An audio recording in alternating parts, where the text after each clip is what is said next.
औज़ुबिल्लाहि बिस्मिल्लाहिर्रहमानिर्रहीम। अस्सलाम वालेकुम डियर स्टूडेंट्स।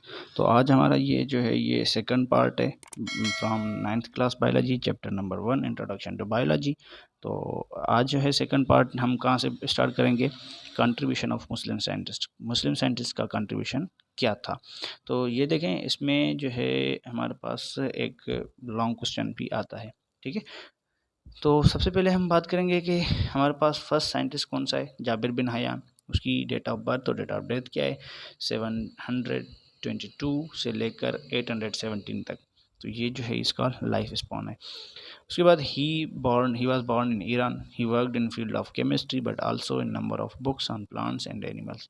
तो इसमें इसने केमिस्ट्री की फील्ड में वर्क किया, लेकिन प्लांट्स और एनिमल्स के भी उसने बुक्स लिखे। कौन सा, अल नबातात एंड अल हैवान।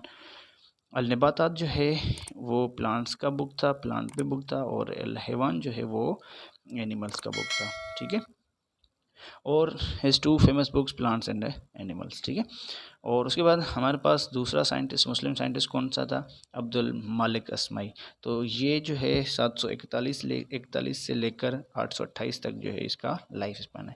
He was great zoologist. ये जूलॉजिस्ट था, इसने मुख्तलिफ एनिमल्स पे नाम जो है वो बुक्स लिखे। ये MCQs भी आ सकता है। ठीक है, अल खेल ऑन हॉर्स, अल इबिल ऑन केमल, अल शत ऑन शीप, अल वहूश ऑन वाइल्ड एनिमल्स एंड खलकुल इंसान different parts of the animals and their function. ठीक है, ये काफ़ी सारे बुक्स जो हैं वो इसने लिखे। किसने, अब्दुल मालिक अस्माई ने। उसके बाद बुअली सीना है, ये 980 से लेकर 1037 तक। ठीक है, he was great of the all Muslim scientist. ये सब मुस्लिम साइंटिस्ट से में से जो है वो बहुत अच्छा साइंटिस्ट था, क्योंकि ये इसने बहुत सारा काम किया। He was founder of medicine. ये यहाँ से MCQs वगैरह आ सकते हैं। He is called as Avicenna in the west. ठीक है, वेस्ट। और he identified many diseases like tuberculosis, TB जो है वो उसने, उसके बाद मेनिंजाइटिस, उसके बाद अदर सच एज इन्फ्लेमेशंस। उसके बाद he also worked in the field of mathematics में काम किया, एस्ट्रोनॉमी में काम किया, फिज़िक्स में काम किया, पेलेंटोलॉजी में काम किया, एंड म्यूज़िक में काम किया। और ही रोट अल कानून अल फिल्त एंड अल फिल्तिब, अल कानून एंड अल फिल्तिब अल शिफा। तो ये इसने बुक्स लिखे, फेमस बुक्स थे। ठीक है, तो ये जो है इसने बहुत बड़ा काम किया।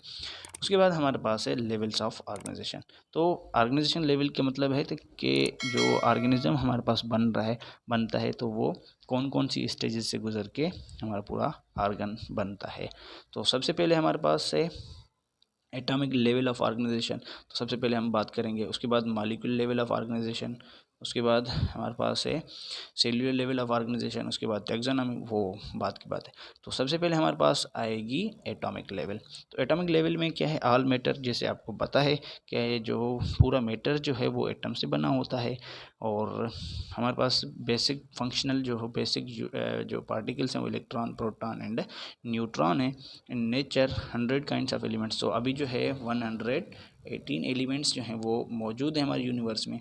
तो उनमें से 16 एलिमेंट्स ऐसे हैं जो बायो एलिमेंट्स कहलाते हैं। तो उनमें से जो 6 एलिमेंट्स हैं, ओनली 6 एलिमेंट्स सच एज, इसके बाद इसका जो है हम CHNO, P and S short form है चिनोप्स। तो इसको carbon, hydrogen, nitrogen, oxygen, phosphorus and sulphur, ये जो हैं वो 98%, पहले वीडियो में मैंने बताया था कि 98% जो है ये लाइफ को बनाते हैं, और जो रिमेनिंग 10 एलिमेंट्स हैं वो 2% लाइफ को बनाते हैं। ठीक है, ये जिनमें क्लियर कर लें अपने में। उसके बाद मॉलिक्यूलर लेवल है। तो केमिस्ट्री में आपने पढ़ा होगा कि जब एटम्स जो हैं वो कंबाइन होते हैं तो एक पूरा सारा मॉलिक्यूल बना देते हैं। तो मॉलिक्यूल कौन कौन से हैं, सबसे पहले हम बात कर देखते हैं। Molecules are formed by the bonding of atoms. These organic molecules of cells are called biomolecules. These are constructed in great variety of and complexity. They are classified as micromolecules and macromolecules. Glucose molecules, glucose है, amino acid है, fatty acid, glucose, amino acid, fatty acids और micromolecules.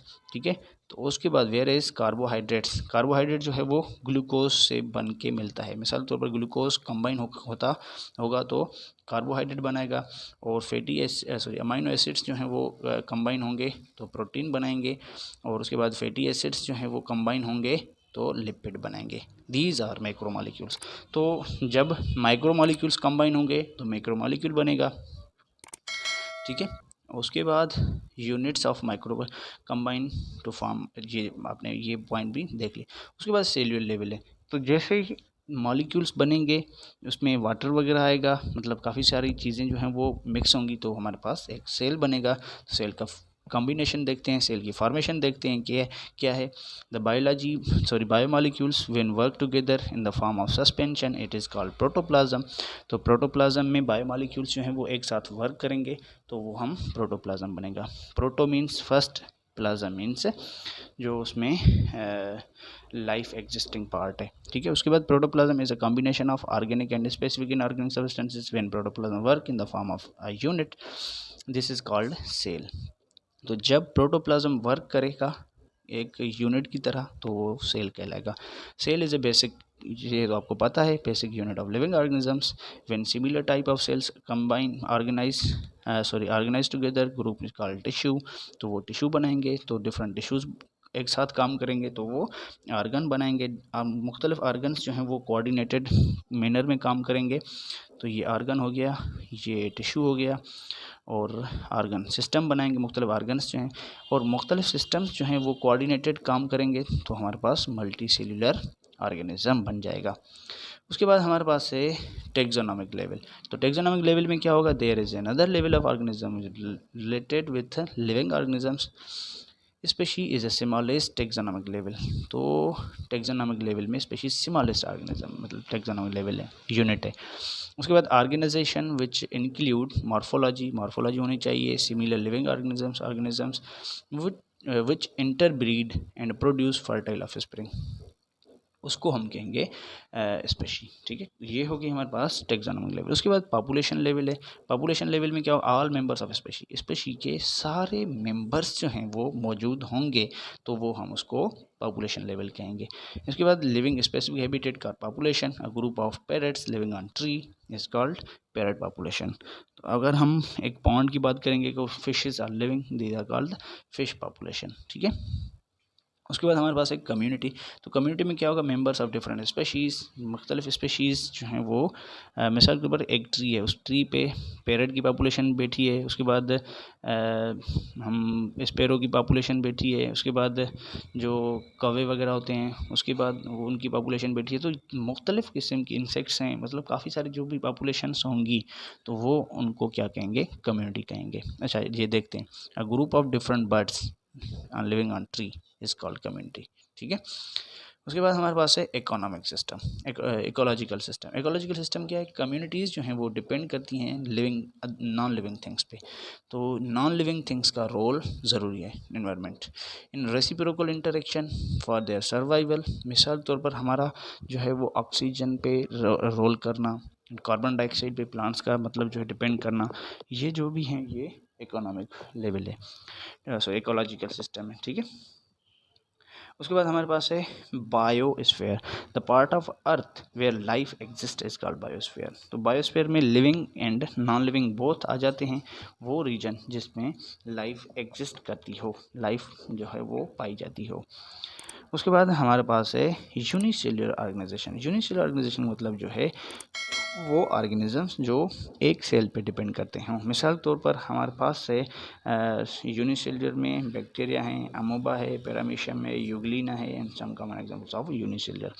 तो ये है unicellular. उसके बाद colonial organization है। Colonial organization में क्या होता है कि डिफरेंट जो यूनिसेल्युलर ऑर्गेनिजम्स हैं वो एक साथ काम करेंगे लेकिन एक मल्टी सेल्युलर ऑर्गेनिज्म नहीं बनेगा, तो वो क्या होगा, कॉलोनियल फार्म। मिसाल के तौर पर एक कॉलोनी, आप जो डेली लाइफ में आप एक कॉलोनी कहते हैं ना कि ये फ़लाँ कॉलोनी है, ये फ़लाँ कॉलोनी है। मिसाल के तौर पर जो हैदराबाद कराची में देखते हैं कि ये सिटीज़न कॉलोनी है, ये फ़लाँ कॉलोनी है, ये फ़लाँ कॉलोनी है।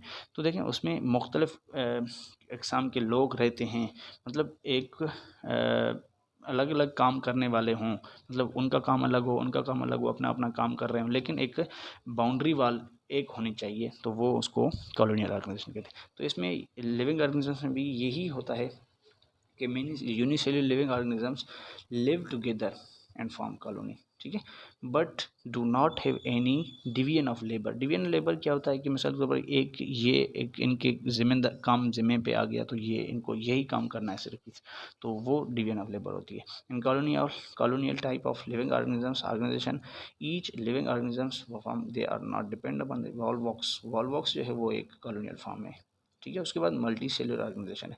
तो मल्टी सेलुलर ऑर्गेनाइजेशन में क्या होता है कि जो मुख्तलिफ सेल्स हैं कंबाइन होके एक डिवीजन ऑफ लेबर काम परफॉर्म करें। The organization formed by many cells is called as multicellular organization.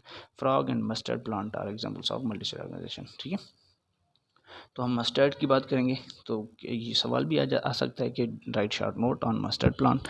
तो brassica campestris is commonly known as mustard plant. तो ये इसका साइंटिफिक नेम है, तो उसको कॉमनली क्या कहते हैं, सरसों, ठीक है। उसके बाद it is multicellular and cultivated in winter season. The leaves of this plant are used for vegetable purpose. जो है इसका जो है ग्रीन वेजिटेबल्स जो हैं वो सरसों का साग जो है ना वो सब लोग खाते हैं। उसके बाद the length of this plant is 1 to 1.5 metres. This plant has 2 parts, एक वेजिटेटिव पार्ट है, दूसरा वेजिटेटिव पार्ट जो है और दूसरा रिप्रोडक्टिव पार्ट है। वेजिटेटिव पार्ट में रूट, स्टेम एंड लीव्स आ जाते हैं, और रिप्रोडक्टिव पार्ट जो है वो फ्लावर्स आ जाते हैं, ठीक है। और उसके बाद each flower is yellowish in colour, तो येलोइश कलर का होता है। उसके बाद हमारे पास है फ्रॉग। फ्रॉग का साइंटिफिक नेम क्या है, Rana tigrina is the scientific name. उसके बाद found in the commonly our region, it is multicellular animal, it lives in the both water as well as on land, ठीक है।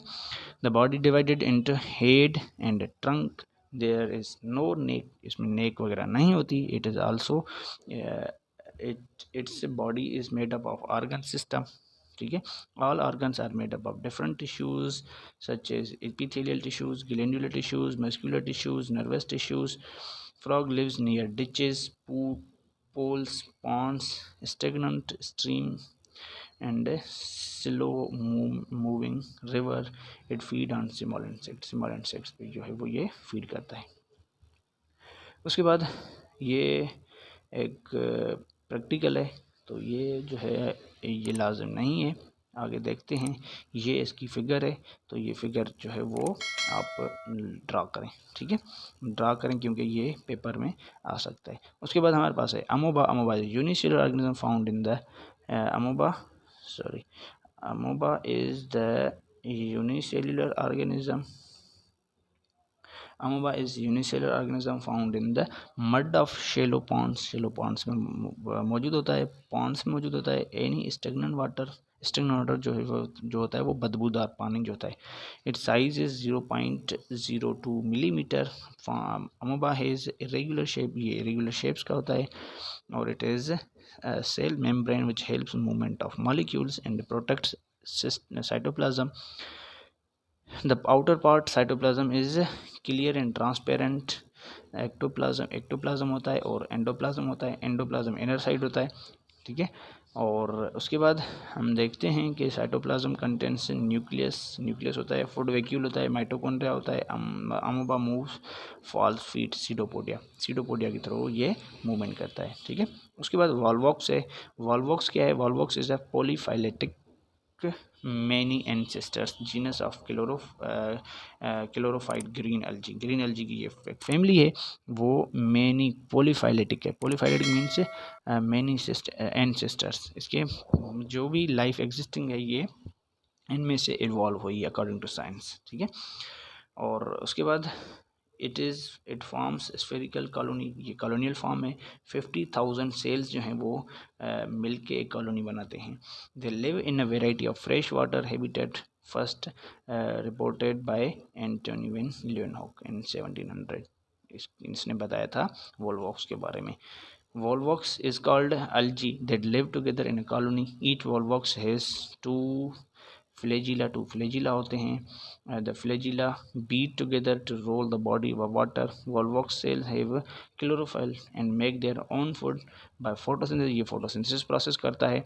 These photosynthesis organisms are an important part of many aquatic ecosystem। तो ecosystem में जो aquatic मतलब जो water में जो oxygen जो प्रोवाइड करते हैं ये इस तरह के ऑर्गेनिजम्स प्रोवाइड करते हैं।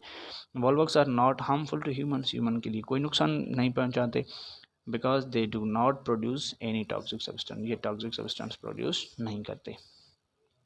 उसके बाद यहाँ पे हमारा जो है ये चैप्टर कंप्लीट हो रहा है। समरी देखते हैं, समरी भी देख लें।